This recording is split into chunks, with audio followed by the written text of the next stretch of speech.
Man, let's just click fifth and get right into it. Off the rip, we saw Julien Beaumer and Haiden Deegan going for that top spot. Who was going to be the top G in qualifying? And then wild turn of events for Haiden Deegan in the main event. Right off the start, goes down. And then a bummer to see was Malcolm Stewart's crash in the heat race. Tomac out here playing with our emotions, playing with my Rocky Mountain fantasy cash. Playing with my money is like playing with my emotions. You know how that went, but crazy charge back to fifth place.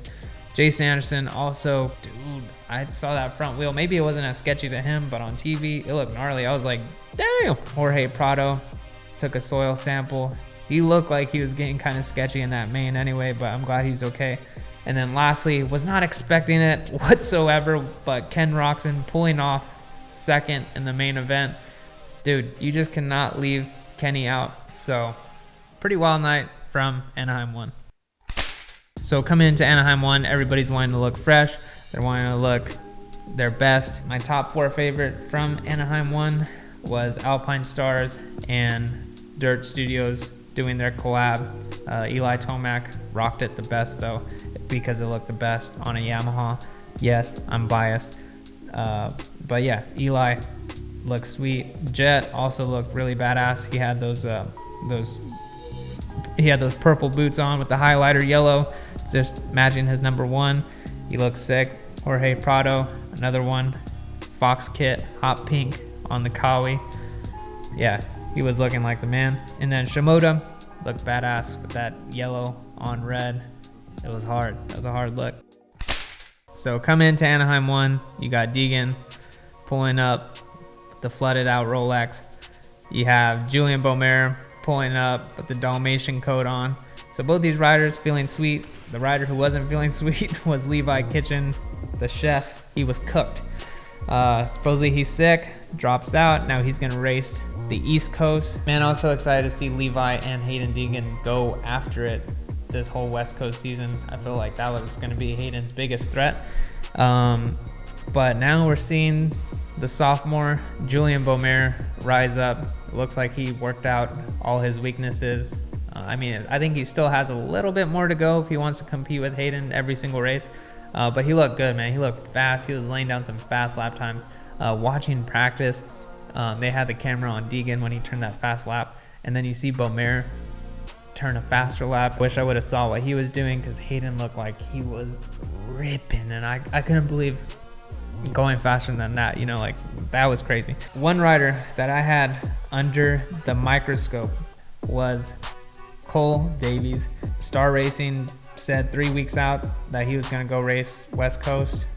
He was supposed to do amateur races, but they just threw him into the fire. He had a good heat race, and then he got 8th in the main event, but that's because he also fell. So he came from last to 8th. And who knows, he might be a championship contender in the future. Like, we could just be watching another rising star. My fantasy picks were ass. Like, just terrible. I put Tomac, Jett, Chase, Hunter Lawrence, and Jay Coop. And then my wild card was for 10th place was Justin Hill. So I scored 10 points, and I think I'm 122,000 in the ranking. So the rider who I had under my magnifying glass that I was looking at, and I'm pretty sure everybody was looking at, was Eli Tomac. Where does he stand in this 2025 season compared to 2024? What kind of Eli Tomac are we getting, basically? And last night and during the day, we got to see what kind of Eli Tomac that is. And I'm going to say it. He's championship Eli Tomac. Man, I don't think anybody wants it as much as Eli does. He's a beast, dude. You saw the urgency of Eli Tomac coming through, passing people. To get to 5th was badass. I was glad to see it.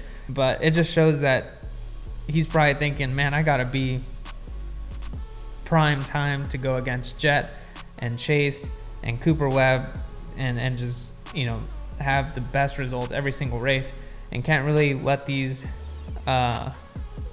race wins or podiums get away from him.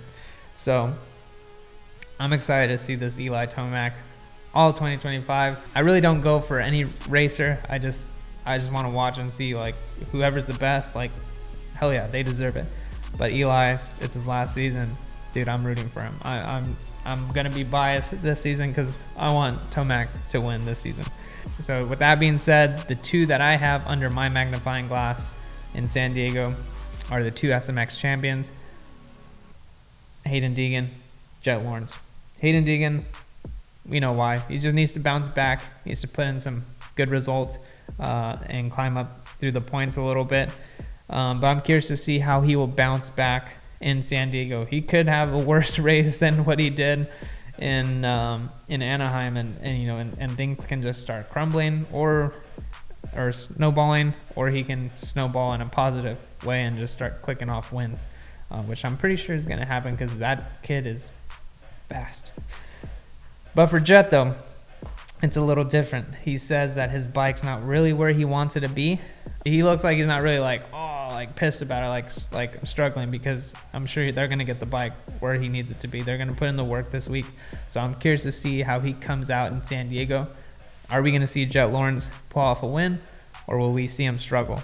It's not in his nature to have two races that are bad back to back. So I think we're going to see a super strong Jett Lawrence in San Diego. So this season is just going to be so badass, man. I'm so excited to talk about it with you guys. So yeah, let's see how San Diego goes. And I'll be here on Off the Rip, talk about it with you guys. Peace.